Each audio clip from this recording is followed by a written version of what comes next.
아멘.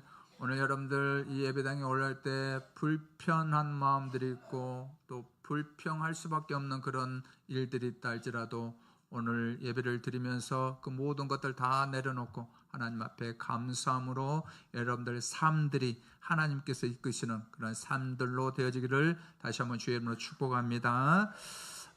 에베레스트 그 등반 역사에 어쩌면 가장 아픈 그런 역사가 있었습니다. 1996년 그 봄철 한 5월달 6월달 정도에 일어났던 그런 사건이었는데요. 그 원정대 중에 더그 헨슨이라는 그 등반가가 있었습니다.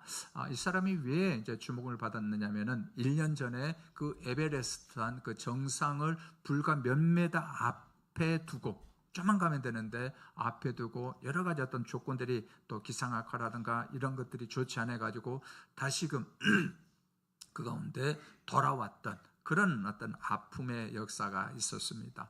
그래서 다시 한번 모든 것들 잘 조정하고 이제 준비를 해가지고 1년 만에 다시 한번 도전해가지고 마침내 이제 정상을 이제 밟게 되었습니다.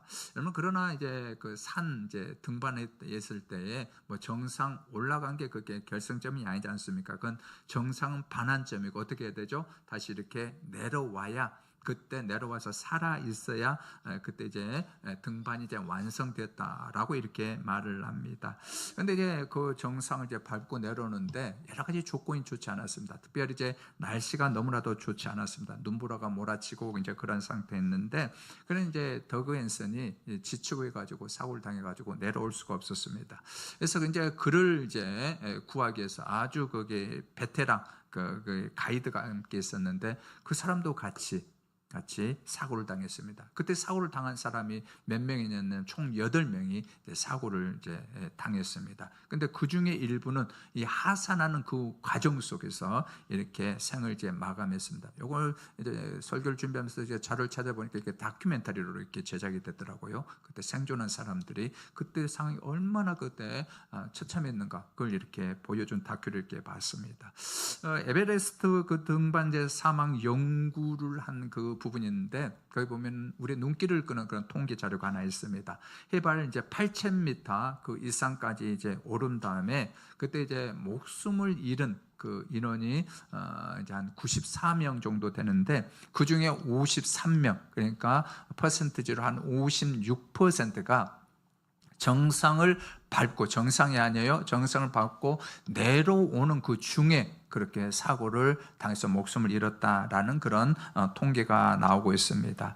우리는 보통 그렇게 생각하지 않겠어요? 가장 그 에베레스트 산을 이렇게 오를 때에 등산 올라갈 때에 이렇게 지른 어떤 절벽이라든가 눈 그런 쪽으로 올라갈 때 더 위험하지 않냐라고 이렇게 생각을 하죠. 물론 여러분 그때 상당히 위험합니다. 얼음 그 밟고 있는 그 발을 밟고 있는 얼음이 떨어질 수가 있고 또 눈이 또 꺼질 수가 있고 또 들어갈 수가 있기 때문에 상당히 위험한데, 그런데 그때 이제 사람들은 보통 등반하는 사람들은 어떻게 하냐면 조심을 합니다. 위험하다라고 그렇게 딱 인지를 하고 상당히 조심을 합니다. 그리고 뭐 절벽으로 올 때는 로프에 온 몸을 이렇게 맡기죠. 자신이 얼마나 그 위험한지를 알고 있기 때문에 뭐 손에도 좀 힘이 들어가고 발에도 떨어지지 않도록 힘이 들어가고 그렇게 준비를 단단히 합니다.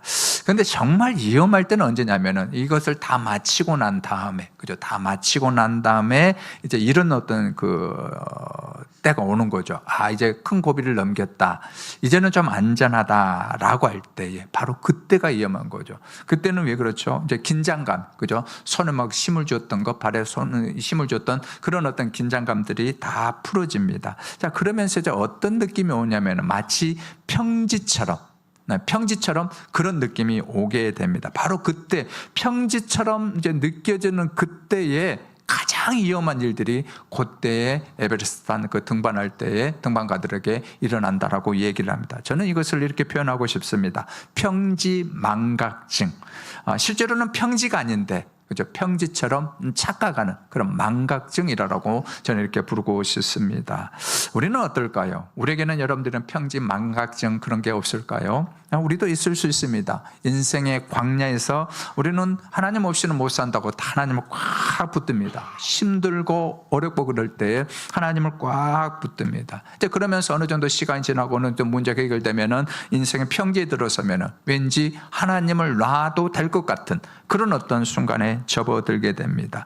그렇게 하나님을 인생의 광야에서 하나님을 붙들었는데 이제 인생의 평지에 들어서면서 손에 뭔가 그죠? 자기가 노력했고 자기가 일구었던 그런 것들이 손 안에 들어오기 시작합니다. 그러면서 그것을 붙잡고 하나님을 놓기 시작합니다. 저는 이것이 바로 신앙의 평지 망각증이라고 저는 말을 합니다.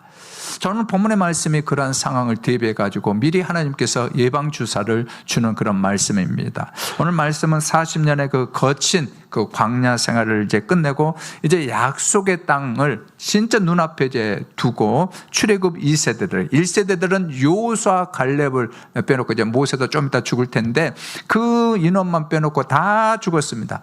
그들이 하나님 앞에 원망한 대로 불평한 대로 다 죽고 이제 출애굽 2세들에게 이제 모압 평지에서 하나님께서 하신 그런 말씀입니다. 이런 말이에요. 너희가 그 땅에 들어가거든, 그리고 너희가 거기에 거주하거든, 또 너희가 소산에 만물을 거두거든. 만물이 뭐냐면 첫 열매를 말하는 거예요. 첫 열매. 그걸 거두거든 그것을 광주리에 담아서 제사장을 통해서 하나님 앞에 가져오라라는 그런 말씀을 해주고 있습니다. 여러분들 그 첫 열매 가나안 땅에 그 죽을 둥 살둥했던 그 40년의 광야 생활을 마치고 이제 드디어 이제 광야의 가나안 땅에 들어갔는데 그때 이제 첫 열매를 거두게 된단 말이죠. 얼마나 여러분들 먹고 싶겠어요? 얼마나 여러분들 두고 싶겠습니까? 근데 하나님 그렇게 하지 말아요. 그거 창고에 두거나 너희들 먹지 말고 그 가장 첫 번째 그 열매를 광주리에 담아가지고 하나님 앞에 가져오라라고 얘기를 합니다. 이때에 그 가져갈 그 시기가 언제냐면 오늘 우리가 이렇게 지키고 있는 이 맥추절 시기가 거의 비슷한 시점입니다. 그리고 이 말씀이 맥추절의 정신을 그대로 우리에게 보여주고 있다라고 말을 할 수가 있습니다. 자, 왜 하나님께서 너무나도 잘 알지 않겠어요? 이스라엘 백성들이 그 가나안 땅에 들어가면은 정말 과일들, 열매들 먹고 싶은 거 하나님 모르시겠어요? 너무나도 잘 알고 있죠. 근데 하나님께서는 그건 너희들 먹지 말고 보관하지 말고 내게 가져오라라고 말씀을 지금 하고 있습니다. 왜 하나님께서 정말 납득이 안 되는 그런 명령을 하나님께서 이스라엘 백성들에게 하고 있을까요? 하나님은 아셨습니다. 가나안 땅에 이제 들어가면 이제 정착을 하게 된단 말이죠. 그리고 자기 손으로 이 농사를 이제 일구면서 그 이제 열매들 거두게 될 텐데 그러면은 이들이 어떻습니까? 평지 망각증처럼 하나님 없이도 살만하네. 광야에서는 하나님이 다 기적을 베풀었는데 뭐 살다 보니까 하나님 기적도 안 베풀어주고 우리가 노력하면 살만하네. 이런 어떤 평지 망각증 같은 그런 현상들이 일어날 수 있다는 것을 하나님께서 아셨습니다. 그래서 이제부터는 이게 신앙의 전통과 신앙의 문화고 신앙의 법으로 정해서 첫 열매를 항상 거두거든 강주리에 담아가지고 와서 하나님 앞에 감사해라. 이것은 너희들 가나안 땅에 들어가는 일대들만이 지키는 게 아니고 일대와 아니면 천대까지 주님 오실 그날까지 너희들을 지켜야 된다라고 그렇게 말씀을 해주고 있습니다. 사랑하는 여러분, 오늘 우리가 이 말씀을 통해서 우리에게 주어진 그 맥주 감사주일의 광주리에 우리 또한 첫 열매의 신앙 고백이 거기에 담겨져 있기를 원합니다. 하나님, 내가 있습니다. 제가 노력해서 했습니다. 그런 게 아니고 하나님께서 여기까지 인도하셨습니다. 여기까지 하나님께서 도와주셨습니다라는 그 아름다운 신앙 고백이 우리의 광주리에 담겨져서 하나님 앞에 올려지기를 원합니다. 그래서 그 감사가 단지 여러분들 흩어지는 그런 그런 소리가 아니라 그 감사가 우리의 진정한 예배가 되고 이 감사가 이웃과 함께 나눔이 되고 이 감사가 복음의 소망으로 이어지기를 주의 이름으로 축원합니다. 자, 그렇다면 하나님은 왜 이스라엘에게 첫 열매를 광주리에 담아서 하나님 앞에 가져오게 했을까요?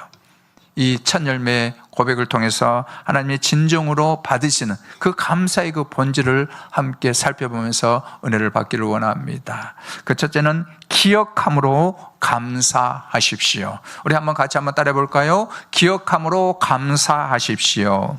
기억함으로 감사하십시오. 아멘. 첫 열매를 하나님께서 드리라고 하신 이유는 이것입니다. 기억해라.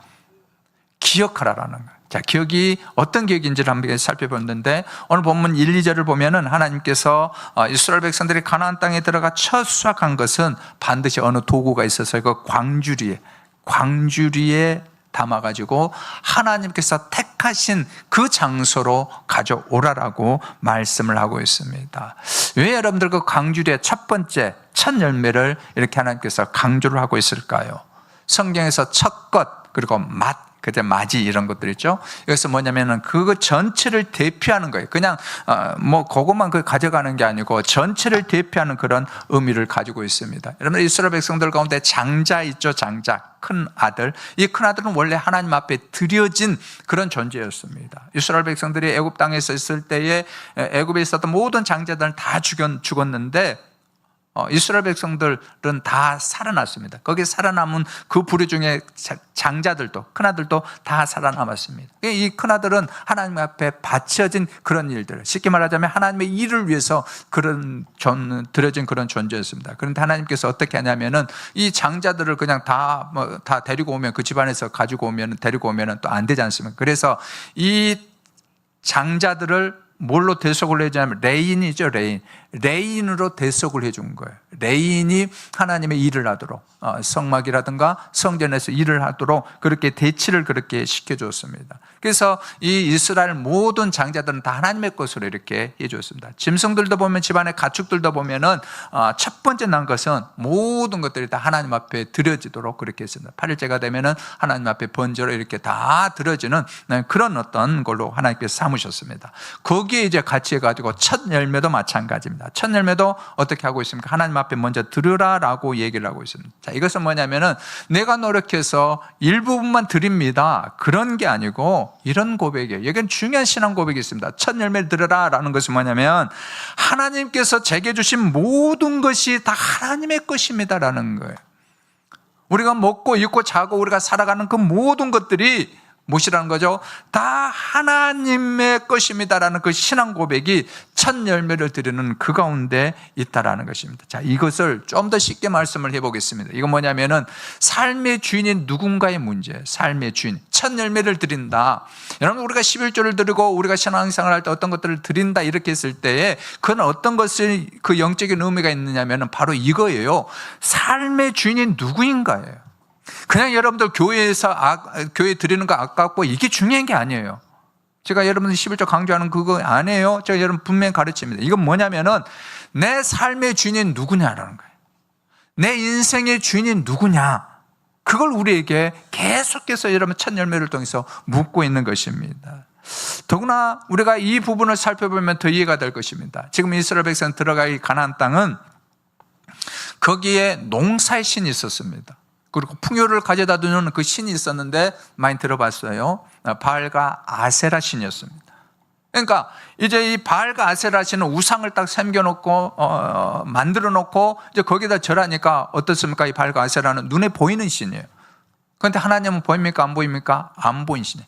여러분, 이게 우리가 에베소서 6장에서 살펴봤던 영적 전쟁이 일어난 거예요. 그 이제 가나안 땅에 들어가면 이게 이제 진짜 영적 전쟁이 일어나요. 과연 눈에 보이는 바알과 아세라가 이 우리의 농사의 신이냐, 이게 진짜 신이냐, 요것과 하고 눈에 보이지 않지만은 천지를 창조하시고 모든 것들을 주관하시고 오히려 비를 내려주시고 우리에게 풍요를 가져다 주는 그 눈에 보이지 않지만 이 하나님이 신이냐, 인생의 주인이 이 바알이냐 아세라냐 아니면 하나님이냐, 이걸 분명하게 하라라고 말씀을 하고 있습니다. 그래서 하나님께서 명령하는 게 뭐예요? 너희들은 기억해라. 너희들 눈에 보이는 바알과 아세라가 너희들 신이 아니다. 너희들을 풍요롭게 해주는 그런 눈에 보이는 그 신이 너희들 신이 아니고 너희들 눈에 보이는 것처럼 첫 열매를 거두게 해주신 그 신이 바로 나 여호와라는 것입니다. 첫 열매를 드리면서 그저 분명하게 하라라고 얘기를 해주고 있습니다. 그러면서 첫 열매를 통해서 어떤 걸 가르쳐 줄까요? 이 너희들이 지금 열매를 거두는 이 땅은 너희들이 그냥 얻은 땅이 아니다. 어떻게 합니까? 그 땅 하나님께서 선물로 주셨고 그 땅에서 사명을 감당하라고 하나님께서 주신 땅임을 계속해서 그들이 알아야 했던 것입니다. 여러분, 그런데 바알과 아세라는 가나안 땅에만 있는 그런 우상이 아닙니다. 오늘날 여러분들 이 과학이 발전한 지금 이 시대는 여러분 바알과 아세라가 없을까요? 우리 가운데는 없을까요? 우리에게도 얼마든지 있을 수 있습니다. 여러분들 오늘날 많이 추구하고 있는 스펙과 여러분들 학벌이 우리에게는 바알과 아세라일 수 있습니다. 심지어는 내가 모든 것들을 내 능력과 내 노력으로 모든 것들을 할 수 있다라고 그런 여러분 길들을 가고 있는 그런 것들이 우리에게는 바알과 아세라 2026년에 여러분들 바알과 아세라일 수 있습니다. 세상 사람들 다 가고자 하는 그 편안한 길, 그 좁은 길, 안정과 풍요, 여러분들 그것이 우리에게는 바알과 아세라일 수 있습니다. 물론 제가 여러분들의 스펙이 필요 없다, 또 학벌이 필요 없다, 내가 어떤 달란트 있는데 그 노력이 필요 없다, 그걸 말하고 싶은 것 아닙니다. 우리도 살다 보면 어느 정도의 여러분들 안정 또한 편안함들이 있어야 됩니다. 그러나 중요한 건 뭐냐면은 이거예요. 그러나 그것들이 하나님의 자리를 차지한 순간부터 내 스펙이 하나님의 자리를, 내 여러분 학벌이 하나님의 자리를, 내 평안함과 내 쉼이 하나님의 그 자리를 차지하는 그 순간부터, 그때부터는 그거에 우리에게 우상이 될 수 있다는 것입니다. 여러분, 그때부터 우리는 신앙생활을 어떻게 할까요? 이렇게 할 겁니다. 하나님을 믿어요. 교회 열심히 나올 수 있어요. 그러나 여러분 이렇게 할 수 있습니다. 하나님을 내 성공의 도구로만 사용하는 신앙이 될 수 있다. 내 성공의 도구. 하나님 앞에 기도를 하는데 내 응답만 해주는 자동 판매기와 같은 그런 여러분 신앙이 얼마든지 될 수 있다는 것입니다. 그래서 하나님은 어떻게 할까요? 그 첫 열매를 강주리에 담아서 여호와의 신앙, 너희들의 삶의 주인을 하나님임을 분명하게 고백하라라고 말씀을 하고 있습니다. 자, 그러면서 그 강주리에 담은 첫 열매를 보고 자, 우리에게 놀라운 고백을 하도록 이렇게 얘기를 해주고 있습니다. 우리 5절 말씀 우리 같이 한번 읽습니다. 자, 시작. 너는 또 내 하나님 여호와 앞에 아뢰기를 내 조상은 방랑하는 아람 사람으로서 애굽에 내려가 거기에서 소수로 거류하였더니 거기에서 크고 강하고 번성한 민족이 되었는데. 아멘. 자, 지금 첫 열매를 사람들이 광주에 담아서 가지고 왔습니다. 근데 여기 보면은 시점을 우리가 한번 보도록 합시다. 시점 보면 하나님 아버지 한 해 동안 지켜주셔서 감사합니다. 이렇게 해야 되는데 하나님께서 그 시점을 어디까지로 움직이냐면은 시선을 보게 하냐면 어디까지로 보고 있을까요? 보게 할까요? 저 멀리 있는 기초가 되는 내 조상이라고 말을 해주고 있습니다. 네 조상. 네가 어디에서부터 시작됐는지 그걸 보게 해주고 있다. 내 조상은 어떤 사람일까요? 이 개역 우리 성경에는 방랑한 아람 사람이라고 되어 있죠. 그죠? 거기 보면은 내 조상은 방랑하는 아람 사람으로 되어 있는데 여기 히브리어로 원문에 보면 오베드라고 얘기를 할 수가 있습니다. 이 오베드라마는 소멸할 뻔한 사람, 그리고 거의 사라져가는, 그죠? 연기어가지 거의 사라져가는 그 말이 바로 방랑하는 아람 사람이다라는 것입니다. 여기는 실제적으로 인물을 가르친다면 우리는 야곱이라고 말을 할 수가 있을 텐데 야곱뿐만이 아니고 이스라엘 전체를 이렇게 가르친다라고 얘기를 할 수가 있습니다. 여러분 실제로 우리가 야곱이라는 그 인물을 잘 알고 있지 않습니까? 형을 속이고 도망친 그 광야에서 마치 오늘 오베드처럼 소멸해가는 그런 인생이었습니다. 라반 외삼촌 집에 갔는데 거의 죽도록 일을 했지만은, 그죠? 열정페이로 삼촌이 일한 값도 안 주고 그렇게 일을 시켰던 20년 동안 그렇게 했어요. 마치 어떤 사람일까요? 소멸에 가는 그런 한 사람이었습니다. 근데 하나님의 기적이 어떻게 합니까? 그 가운데서 마치 사라져가는 그런 자리에서, 소멸해가는 그런 자리에서 이 야곱을 통해 가지고 놀라운 일들이 일어납니다. 12 이스라엘 지파를 만들었고 이 12지파를 통해서 애굽으로 보내가지고 어떻게 합니까? 거기에서 430년 동안 장정만 60만이, 모든 인구를 한다면 보통 4인 가족이 있을 때 240만이 되는 엄청난, 이건 여러분들 인구 통계학상 이거 계산이 안 되는 거예요. 어떻게 430년 동안 이 70명이 가가지고 그렇게 240만이 나온, 이건 안 돼요. 하나님께서 기적적인 역사를 베풀어 가지고 그 애굽 땅에서 한 민족을 이루셨고, 그 민족을 통해서 40년 광야 생활을 하고 가나안 땅에 들어와서 첫 열매를 가지고 하나님 앞에 드리게 되도록 했다라는 것입니다. 저는 이 말씀을 이렇게 설교 말씀을 준비하면서 제 자신을 이렇게 보는 것 같아가지고 참 가슴이 이렇게 뭉클했습니다.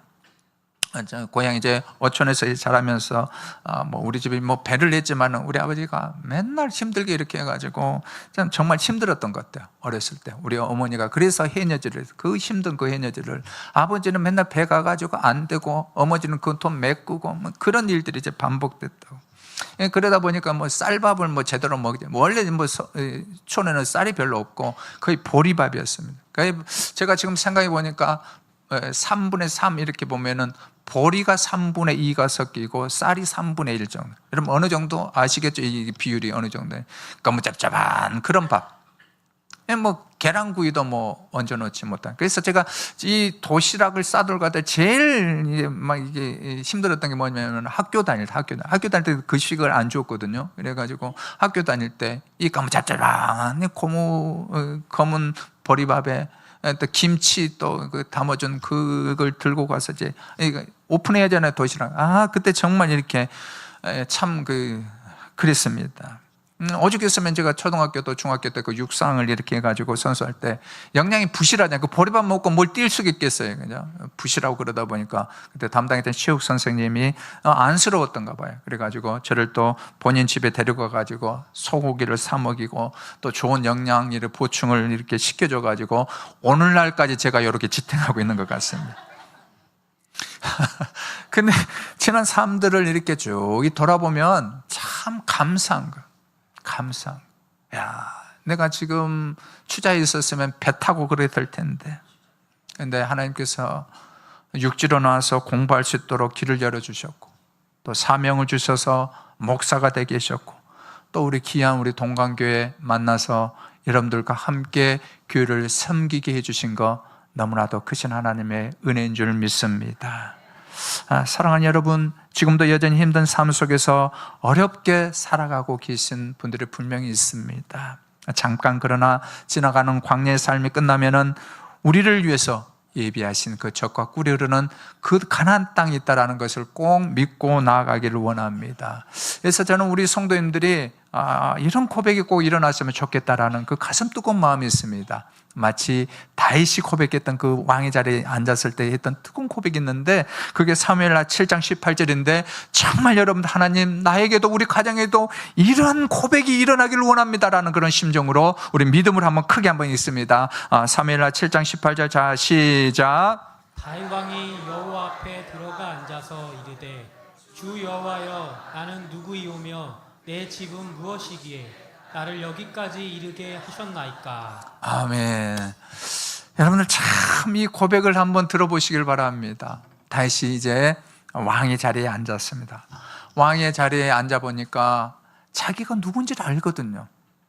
내 출발점이 어딘지를 알거든요. 베들레헴 그 산골짜기에서 아버지의 양을 치던 보잘것없고 오베드와 같은, 쉽게 말하면 소멸해 가는 그 막내였지 않습니까? 이세 그 8번째 아들, 누구도 알아주지 않는 그런, 심지어는 사무엘조차도 알아주지 않는 그런 막내 아들이었는데 하나님께서 픽해가지고 뽑아가지고 이스라엘 왕으로 삼아주신 것을 볼 때 눈물이 나지 않을 수가 없는 거예요. 어떻게 고백하고 있습니까? 하나님, 나는 누구입니까? 하나님, 내 집은 무엇입니까? 근데 어찌하여 하나님 나를 여기까지 이렇게 하셨습니까? 라는 그 고백을 지금 하고 있단 말이죠. 사랑하는 여러분, 제가 간혹 수술하신 분들을 이렇게 만나보면은 이런 분들이 간혹 있어요. 밥 한 숟가락에 그 축복이 무엇인지를 알겠다라는. 여러분, 수술하면은 며칠 동안 못 먹죠. 미움을 먹는다 하더라도 그게 입맛이 안 맞잖아요. 그런 어느 정도 회복됐을 때 밥 한 술 그 숟가락 떴을 때의 그 감사함, 그 은혜가 무엇인지를 알겠다라는 고백입니다. 그렇습니다. 여러분들 우리가 앉아서 오늘 식사를 할 수 있는 것, 우리가 여러분들 이 허리가 아프고 그럴 때 우리가 앉지를 못하잖아요.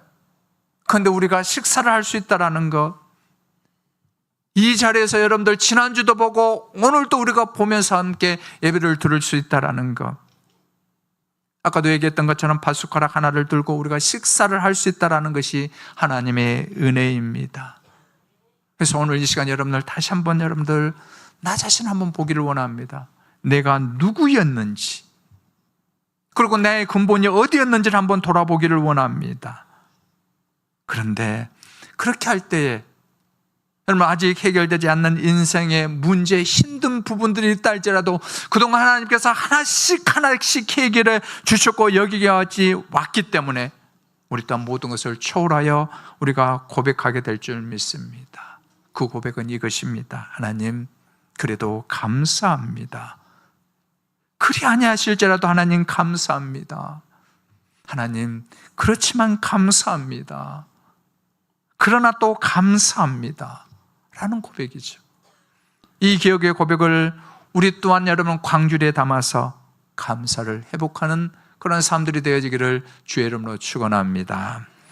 두 번째는 선포함으로 감사하십시오. 우리 같이 한번 읽습니다. 선포함으로 감사하십시오. 선포함으로 감사하십시오. 아멘. 여러분, 우리는 감사를 할 때 두 가지 감사가 있습니다. 하나는 뒷북 감사가 하나 있습니다. 뒷북 감사는 다 일이 이루어진 다음에 그래서 감사합니다 라는 부분이죠. 그러나 앞북 감사도 있습니다. 그리하지 아니하실 자도, 그죠? 미리 감사하는 것입니다. 오늘 본문 6절은 전혀 다르게 우리에게 말씀을 하고 있습니다. 앞북 감사라기보다도, 자, 우리 6절 말씀 같이 한번 읽습니다. 자, 시작. 애굽 사람이 우리를 학대하며 우리를 괴롭히며 우리에게 중노동을 시키므로. 아멘. 여러분, 이 상황을 지금 한번 생각을 해보시길 바랍니다. 그동안 꿈꿔왔던 가나안 땅에 이렇게 들어왔는데 광주리에 수확한 첫 열매가 이렇게 쭉 들려있어요. 얼마나 기쁘겠어요. 얼마나 탐스럽겠습니까? 마치 그런 거 아니겠어요? 아담과 하와가 그 마치 선악과를 본 것처럼 먹음직스럽고 보암직스럽고 탐스러운 그런 여러분 그런 과일이 딱 있단 말이죠. 얼마나 감사하겠어요.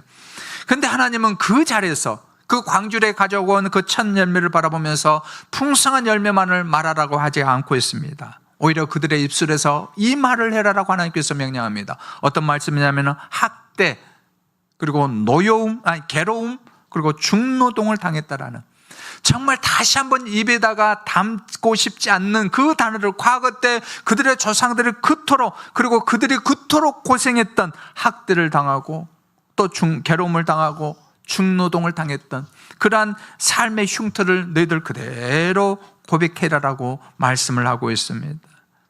이 말씀을 또 제가 준비하면서 여기에 해당되는 우리 성도님들 한 분 한 분 얼굴을 이렇게 보았습니다. 마치 그분들은 애굽의 풍파를 홀로 통과하고 계신 그런 분들과도 같습니다. 몇 년째 열리지 않는 그 현실의 문 앞에서 자존감이 바닥이 나서 밤잠을 설치는 그런 우리 청년들도 있고 그런 분들도 있습니다.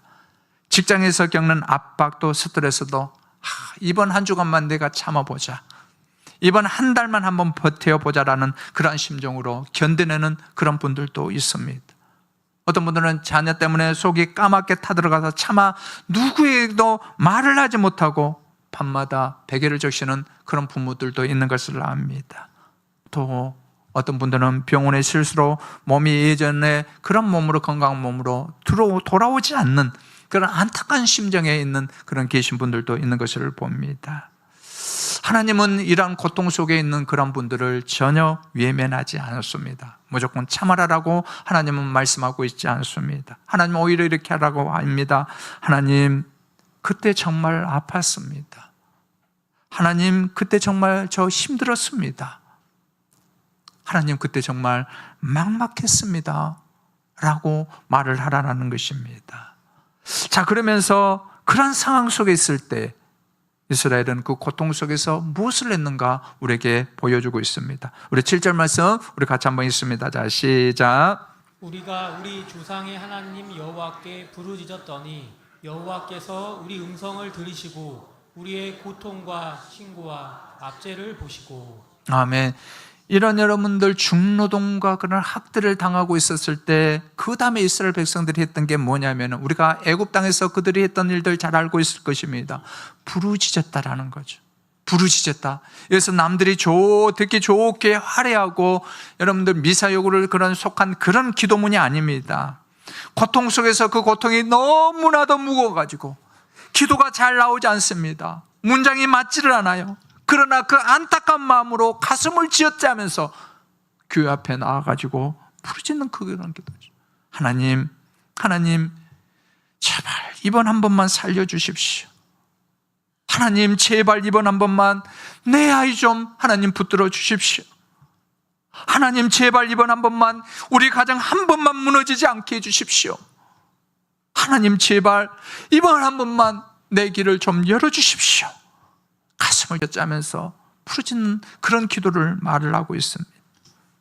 여러분, 이렇게 목이 바로 그때 하나님께서 어떻게 하셨다고 말씀하고 있습니까? 그 기도를 들으시고 그 기도, 눈물과 탄식을 보고 계셨다라는 것입니다. 여러분, 바알과 아세라는 이런 기도를 들었다 보았다 하지 않습니다. 그러나 이스라엘 백성들을 가나안 땅으로 인도하신 첫 열매를 맺게 해주신 그 하나님은 어떻다는 것입니까? 들었다라는 거예요. 믿음으로 너희가 했느냐, 그 과정을 본다라는 거예요. 정말 믿음 가지고 의지하고 그렇게 했느냐, 그걸 본다라는 것입니다. 우리 같이 한번 읽습니다. 시작. 여호와여, 이제 내가 주께서 내게 주신 토지 소산의 만물을 가져왔나이다. 아멘. 여기 중요한 게 단어가 있습니다. 뭐냐면 이제입니다. 이제. 전에는 이것을 잘 깨닫지 못했는데 이제 하나님, 내가 깨닫고 주께서 주신 토지 소산의 만물을 가져왔습니다라고 그렇게 여러분들 고백하고 있다라는 것입니다. 사랑하는 여러분, 오늘 우리의 광주리에 이 고백 담기를 원합니다. 하나님이 들으셨습니다. 내가 어두운 밤을 지나고 있었지만 하나님이 보셨습니다. 그 가운데서도 하나님이 건지셨습니다. 하나님께서 여기까지 인도하셨습니다라는 고백입니다. 그리고 그 선포가 우리의 드림이와 같이 되어지길 원합니다. 여호와여, 이제 내가 주께서 내게 주신 소산의 만물을 가져왔나이다. 이 고백을 광주리에 담아서 하나님께 올려드리는 복된 우리 귀한 권속들 다 되어지기를 주의 이름으로 축원합니다. 자, 세 번째는 나눔으로 감사하십시오. 우리 한번 따라해 볼까요? 나눔으로 감사하십시오. 나눔으로 감사하십시오. 아멘. 하나님께서 하나님 앞에 다 드린 걸로 끝내라가 아닙니다. 여러분들, 맥주절에 또 하나의 진정한 의미가 뭐냐면은 나눔으로 감사해요. 우리 추수 감사절도 이제는 우리 교회가 좀 그랬으면 좋겠습니다. 그냥 우리끼리만 그냥 먹고 이 과일들 놓고 하는 게 아니고 정말로 더 많은 이웃들에게 나눠줬으면 좋겠어요. 여러분, 그래서 제가 올 한 해는 정말 좋은 단어를 하나 제가 계속 묵상하고 있는데, 흘러 넘치게 하는 거. 그저 흘러 넘치게 하는. 하나님께서는 그걸 원하시고 있습니다. 맥주 감사절의 진정한 그런 의미는 하나님 앞에 드리고 다음에 그것을 어떻게 해요? 이웃을 향해 흘러넘치게 하라는 것입니다. 우리 다 함께 12절 말씀, 11절 말씀 같이 한번 읽습니다. 시작. 내 하나님 여호와께서 너와 내 집에 주신 모든 복으로 말미암아 너는 레위인과 너희 가운데 거류하는 객과 함께 즐거워할지니라. 아멘. 자, 지금 여러분들 이 이스라엘 백성들이 복을 받았습니까? 안 받았습니까? 지금 복을 받았을까요? 안 받았을까요? 안 받았어요. 지금 누구한테 나눠줄 그런 형편들이 안 해서. 그런데 하나님은 미리 얘기를 합니다. 내가 너희들에게 약속한 대로 가나안 땅에 들어가게 될진데, 들어가면은 분명히 너희들 젖과 꿀이 흐르는 땅을 밟게 될 것이다. 이 풍요를 누리게 될 것이다. 그게 복이다. 그런데 그 복을 어떻게 하라는 거예요? 레인과 너희 가운데 가는 객과 함께 즐거워할지라는 것입니다. 미리 하나님께서 얘기를 하고 있습니다. 자, 여러분, 레인은 어떤 사람들일까요? 성전 봉사를 위해서 땅을 전혀 한 평도 받지 못하는 그런 제사장들입니다. 고려하는 계획은요, 이스라엘 백성들이 아닌 이방 사람들입니다. 자, 레인과 이 이방 사람들은 이 하나님 땅에 들어왔지만 소외되고 첫 열매의 기쁨을 함께 나누지 못한 밀려난 그런 사람들입니다. 그런데 하나님은 그 사람들까지 포함해서 어떻게 얘기합니까? 너와 내 집에 주신 복으로 어떻게 해요? 함께 즐거워해라. 함께 즐거워해라라는 것입니다. 자, 그러면 우리 교회 안을 한번 살펴보기를 원합니다. 우리 교회 안에는 레인과 객이 없을까요? 여러분, 누가 여러분들 생각에 레인인 것 같습니까? 여러분, 누가 객인 것 같습니까? 우리가 여러분들 이렇게 평안히 예배를 드릴 수 있기 위해서는 누군가가 지금 수많은 곳에서 여러분들 헌신하고 봉사하고 있습니다. 우리 자녀들을 여러분 맡아서 가르쳐주고 있는 그 레인들이 있습니다. 주일학교 교사들이 있습니다. 또 여러분들 미리 와가지고 준비한 우리 찬양대원들이 있습니다. 이 무더운 날씨에 그 땀을 흘리면서 저 식당에서 봉사하는 봉사자들이 있습니다. 여러분들, 이 무더운 여름철 날씨에는 한 번쯤 좀 식당에 가서 설거지라도 한번 좀 해주세요. 간곡히 부탁드립니다. 할렐루야. 한번 좀 하세요, 여러분. 그 레인들이 있습니다. 사시사철 안내와 차량 봉사자들처럼 또 샤가족 위원들처럼 또 여러 곳에서 여러분들 교회를 묵묵히 헌신하는 분들이 있을 것입니다. 또한 객은 누구일까요? 예배 자리에 지금 여기에 앉아있지만은 아직 마음 둘 곳을 찾지 못한 새가족일 수도 있습니다. 또한 여러분들 교회 식당에서 혼자 식사하는 그런 분들도 있을 것입니다. 홀로 예배드리는 우리 청년들도 있을 것입니다. 가정의 무게를 감당하는 부모일 수도 있습니다. 하나님은 그런 사람도 어떻게 절대 홀로 세워주지 말고 어떻게 하라는 함께 즐거워해라, 함께 즐거워해라라고 말씀하고 있습니다. 여러분, 오늘날 교회가 정말로 교회 찾아오는 사람들을 위해서 해야 될 일이 뭐냐면은 저는 이거라고 봅니다. 환대입니다. 환대. 우리 한번 따라해 볼까요? 환대. 환대입니다. 환대. 이 환대를 제가 한번 보여줄 거예요. 아까 제가 이제 한 10시 한 40분 정도에 화장실 간다고 하는데, 우리 하준이 있죠, 하준이 있잖아요. 하준이가 그 엄마랑 같이 오면서 우리 그 안내하는 우리 그 장로님한테 이렇게 하더라고요.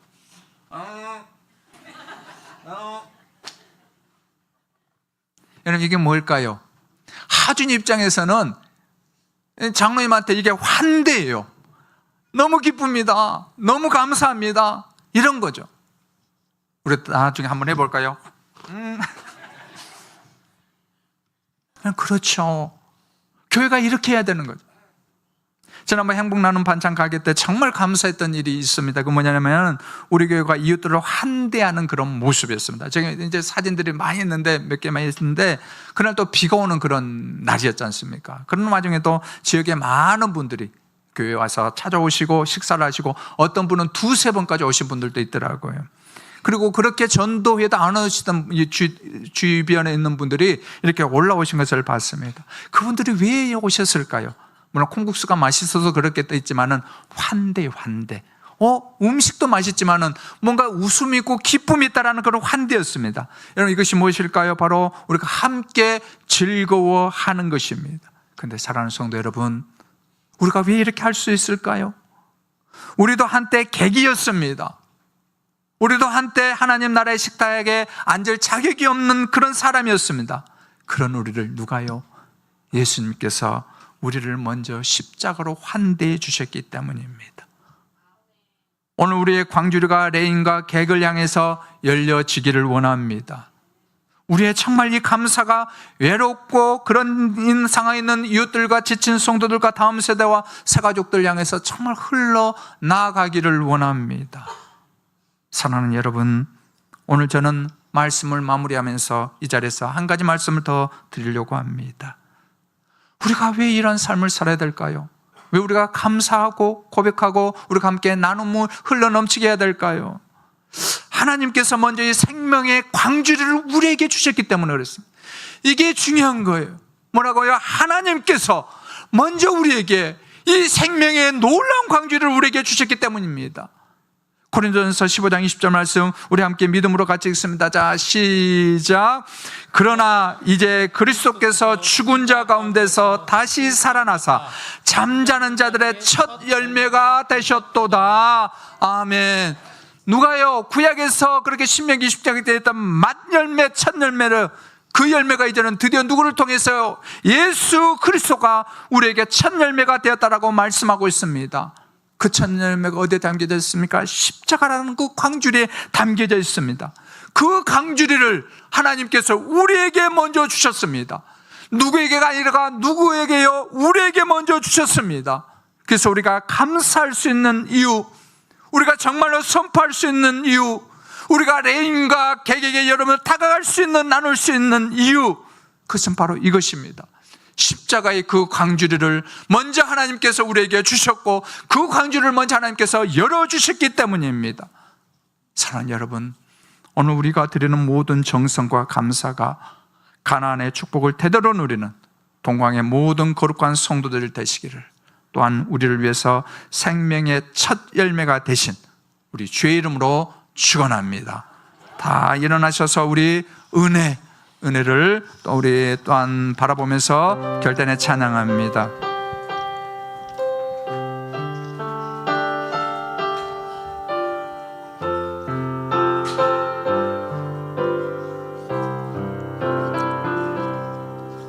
내가 누려왔던 모든 것들이,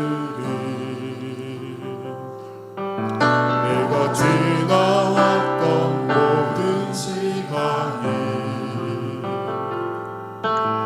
내가 걸어왔던 모든 순간이 당연한 것 아니라 은혜였습니다. 당연한 것 아니라 은혜였소.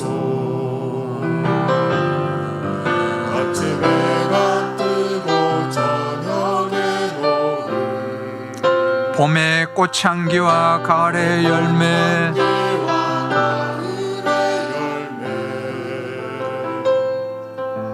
변하는 계절의 모든 순간이 당연한 것 아니라 은혜였습니다. 당연한 것 아니라 은혜. 우리 2절로 돌아갑니다. 내가 이 땅에 태어나 사는 것, 땅에 태어나 사는 것, 어린 시절과 우리가 지금 살아가고 있는 지금까지 지금까지 숨을 쉬며 살며 꿈을 꾸는 삶, 우리 고백하기를 원합니다. 당연한 것 아니다 은혜였어. 것 아니라 은혜였어. 무엇보다도 내가 하나님의 자녀로 살아가며 하나님의 자녀로 살며 오늘 이 자리에서 우리가 찬양하고 예배하는 그런 삶들, 찬양하고 예배하는 삶, 복음을 전할 수 있는 축복이 우리 고백합시다. 당연한 것 아니라 은혜였습니다. 우리 믿음으로 고백합니다. 모든 것이 은혜.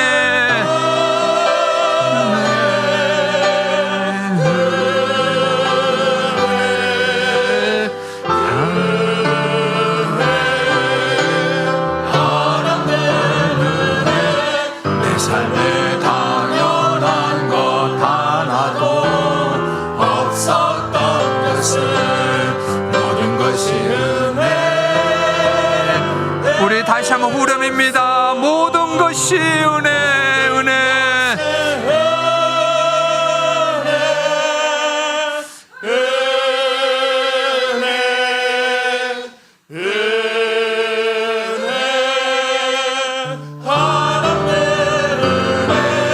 내 삶에 당연한 것 하나도 없었던 것을 모든 것이